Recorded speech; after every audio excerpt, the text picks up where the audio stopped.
മാറുന്ന ഫാഷനൊപ്പം മനസ്സ് നിറയുന്ന തിളക്കം. ആഗ്രഹിച്ച അഴകിൽ അണിഞ്ഞൊരുങ്ങാൻ ഇനി PVK ഫാൻസി. ഗ്യാരണ്ടി ആഭരണങ്ങളുടെയും ഗോൾഡ് കവറിംഗ് ആഭരണങ്ങളുടെയും വിസ്മയിപ്പിക്കുന്ന ശേഖരം. വിവാഹങ്ങൾക്കും വിശേഷങ്ങൾക്കും അണിയാൻ ട്രെൻഡി ഡിസൈനുകൾ. ഒപ്പം നിങ്ങളുടെ സൗന്ദര്യത്തിന് മാറ്റുകൂട്ടാൻ ബ്രാൻഡഡ് കോസ്മെറ്റിക്സുകളുടെ വൻ നിരയും നിങ്ങൾക്കായി ഒരുക്കിയിരിക്കുന്നു.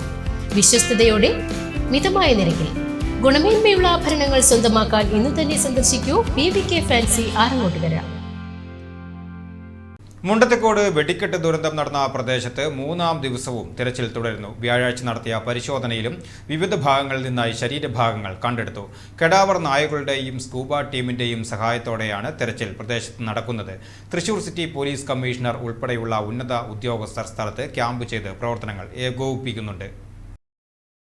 മുണ്ടത്തിക്കോടിനെ നടുക്കിയ വെടിക്കെട്ട് ദുരന്തത്തിൽ മരണം 14 തുടരുമ്പോഴും കാണാതായവർക്കായുള്ള തിരച്ചിൽ മൂന്നാം ദിവസവും യുദ്ധകാലാടിസ്ഥാനത്തിൽ പുരോഗമിക്കുകയാണ്.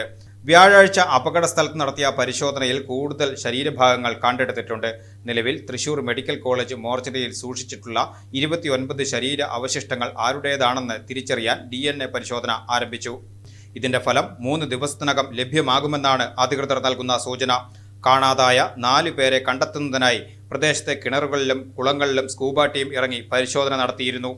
ദുരന്തഭൂമിയിൽ ഇപ്പോഴും ചിതറിക്കിടക്കുന്ന പൊട്ടാത്ത സ്ഫോടക വസ്തുക്കൾ ഫോറൻസിക് വിദഗ്ധരെത്തി നിർവീര്യമാക്കി വരികയാണ്. തിരിച്ചറിഞ്ഞ 10 മൃതദേഹങ്ങൾ ബന്ധുക്കൾക്ക് വിട്ടു നൽകി സംസ്കാര ചടങ്ങുകൾ പൂർത്തിയാക്കി. അതേസമയം പരിക്കേറ്റ് മെഡിക്കൽ കോളേജിൽ കഴിയുന്ന 11 പേരിൽ 4 പേരുടെ നില ഇപ്പോഴും അതീവ ഗുരുതരമായി തുടരുകയാണ്. ഫോറൻസിക് വിദഗ്ധരും പോലീസും ദുരന്ത സ്ഥലത്ത് നിന്ന് കൂടുതൽ തെളിവുകൾ ശേഖരിച്ചു വരുന്നു.